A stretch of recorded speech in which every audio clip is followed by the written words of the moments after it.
Hai teman-teman, assalamualaikum warahmatullahi wabarakatuh. Saya Laila Tusanda Rizky. Di sini saya akan menjelaskan tentang bab 3, yaitu menggunakan teknologi informasi dalam menjalankan perdagangan elektronik atau e-commerce. Perdagangan elektronik atau e-commerce.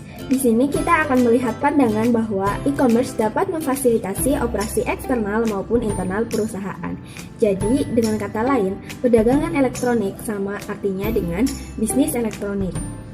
E-commerce itu sendiri artinya transaksi bisnis yang menggunakan akses jaringan, sistem berbasis komputer, dan antarmuka atau interface sebuah browser. Nah, ada dua jenis e-commerce di luar batas perusahaan. Yang pertama yaitu e-commerce business to consumer atau B2C, yang artinya transaksi antara sebuah bisnis dan konsumen akhir produk. Yang kedua yaitu e-commerce business to business atau B2B, yang artinya transaksi antar bisnis di mana tidak ada yang menjadi konsumen akhir. Selanjutnya yaitu manfaat yang diharapkan dari e-commerce. Perusahaan menggunakan e-commerce dengan harapan untuk perbaikan organisasi secara keseluruhan. Nah, ini adalah manfaat yang diharapkan. Yang pertama yaitu perbaikan layanan pelanggan sebelum, selama, dan setelah penjualan. Yang kedua, perbaikan hubungan dengan pemasok dan komunikasi keuangan. Yang ketiga, peningkatan imbal balik ekonomis atas pemegang saham dan investasi pemilik. Kendala-kendala dari e-commerce yaitu yang pertama, biaya yang tinggi, lalu kekhawatiran akan masalah keamanan, dan peranti lunak yang belum mapan atau belum tersedia. Kendala-kendala tersebut akan makin tertantang seiring dengan berkembangnya teknologi dan sistem informasi. Ruang lingkup e-commerce. E-commerce ini bersifat sangat dinamis dan ruang lingkupnya memiliki pengaruh yang dapat berubah hanya dalam waktu beberapa bulan. Selanjutnya, jalan menuju e-commerce. Perusahaan pertama-tama harus memperoleh kecerdasan bisnis, tetapi sebelumnya terdapat rencana bisnis strategis yang akan membakukan komitmen dan menggunakan e-commerce guna meraih keunggulan kompetitif. Business intelligence. Jadi, sebelum perusahaan menerapkan e-commerce, ada baiknya sebelumnya mencari tahu dahulu pengetahuan tentang perusahaan dan hubungannya dengan pihak-pihak eksternal. Nah, cara mencari tahunya itu dengan inteligensi bisnis, yaitu suatu aktivitas pengumpulan informasi mengenai unsur-unsur dalam lingkungan yang berinteraksi dengan perusahaan. Basis data eksternal.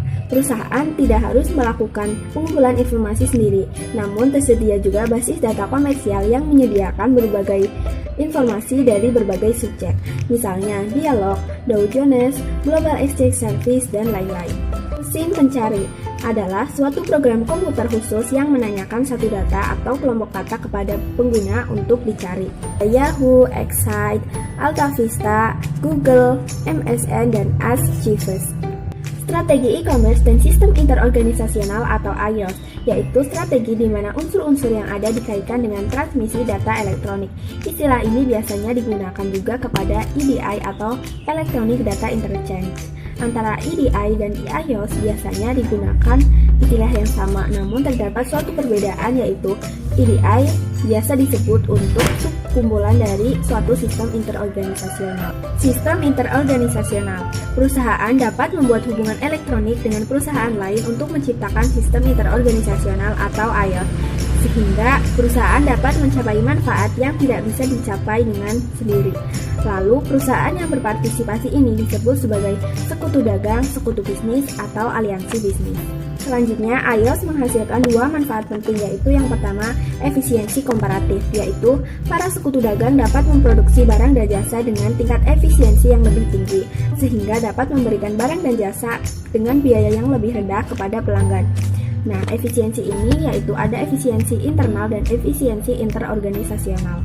Yang kedua yaitu kekuatan penawaran, antara lain kemampuan perusahaan untuk menyelesaikan perselisihan dengan para pemasok dan pelanggan demi keuntungan perusahaan, yaitu dengan fitur produk yang unik, menurunkan biaya yang berhubungan dengan penambahan persediaan oleh vendor, yaitu satu jenis IOS khusus di mana pelanggan memberikan cukup kepercayaan bagi pemasok untuk mengizinkannya mengakses sistem persediaan berbasis komputer yang dimilikinya.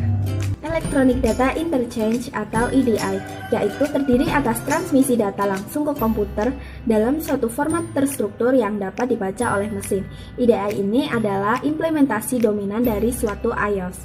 Selanjutnya ada extranet, yaitu cara lain dari membuat iOS yang membaginya informasi berbasis komputer yang sensitif dengan perusahaan lain menggunakan suatu teknologi informasi atau internet. Selanjutnya ada dua jenis sekutu-sekutu bisnis, yaitu proaktif dan reaktif. Sponsor iOS bersifat proaktif di mana merangsang minat akan iOS dan mendorong partisipasi di dalam jaringan.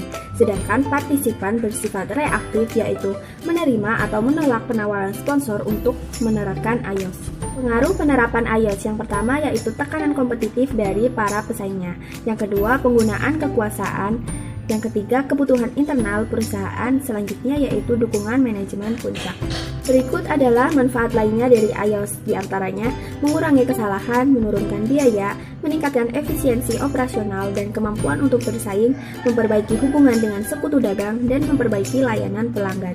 Strategi B2C untuk e-commerce. Yang pertama yaitu produk-produk digital, yaitu produk yang dikirim ke pelanggan melalui internet, misalnya lagu, album, dan film. Selanjutnya produk-produk fisik. Nah, pemesanannya itu dilakukan melalui web dan dikirim melalui jasa pengiriman. Selanjutnya, penjualan maya versus campuran. Nah, penjualan maya adalah penjualan tanpa mengoperasikan tempat jualan fisik. Sedangkan penjualan campuran yaitu ketika perusahaan memiliki tempat berjualan fisik dan juga situs web. Pemerintahan elektronik, contohnya kantor pajak layanan online yaitu Samsat Online. Tantangan dari e-commerce lebih dari sekedar jasa dan barang yang ditawarkan, tetapi juga teknologi di baliknya. Maka harus ada langkah e-commerce berikutnya, yaitu yang pertama perdagangan bergerak atau mobile commerce, di mana penggunaan telepon seluler dan asisten digital pribadi untuk melakukan commerce nirkabel. Selanjutnya ada nirkabel berkelas bisnis di semua tempat, yaitu komunikasi nirkabel yang kecepatannya memadai melalui jasa penyedia komunikasi untuk profesional bisnis di seluruh tempat. Menggunakan internet atau World Wide Web. Pada tahun 1989 terdapat istilah hypertext atau dokumen elektronik yang saling terkait. Selanjutnya ada hypermedia, yaitu teks, grafik, audio, dan video yang dapat diakses melalui World Wide Web. WWW ini sendiri adalah informasi yang dapat diakses melalui internet di mana dokumen-dokumen hypermedia disimpan dan diambil dengan cara-cara penentuan alamat yang unik. Daftar istilah umum dalam WWW. Yang pertama yaitu situs web, yaitu sekumpulan halaman web. Link, hypertext, yaitu suatu petunjuk yang terdiri atas teks dan grafik. Ada halaman web, yaitu suatu hypermedia yang tersimpan dalam satu alamat situs web.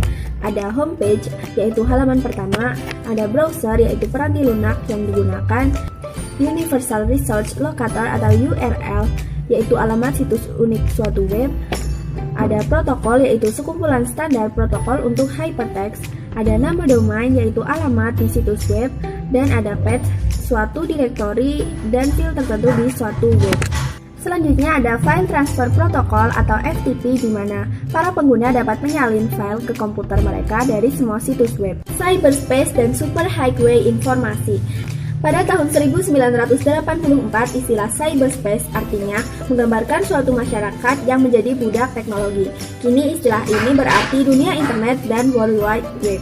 Lalu ada superhighway informasi yang mana menggambarkan suatu kekuatan positif yang memberikan akses atas sejumlah informasi yang terdapat dalam masyarakat modern.